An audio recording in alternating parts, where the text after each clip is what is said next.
ఆపదని ఈశ్వరుడు ఒక్కడే గట్టెక్కించగలడు సుమా.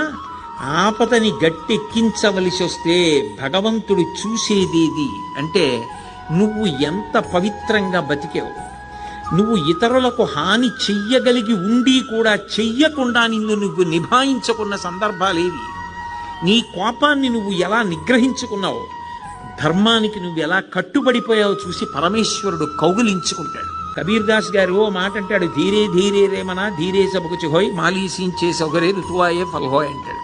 ఇవాళ విత్తనాలు పెట్టి నేను బిందెలు నీళ్లు పోస్తే జామ చెట్టు వచ్చి కాయలు కాస్తుందా? ఇవాళ విత్తనం పెట్టి కొద్ది కొద్దిగా నీళ్లు పోస్తే ఒక 5 ఏళ్ల తర్వాత చెట్టే విరగ కాస్తుంది. ధర్మాన్ని నమ్ముకున్నవాడు పాడవడు. ధర్మానికి ఫలితం శాశ్వతమైన ఫలితం కాలంలో కనపడుతుంది. ఆనాడు ధర్మం పట్టుకున్నవాడు ఎంత గొప్పవాడో మిగిలిన వాళ్ళకి కూడా ఆదర్శం అవుతాడు.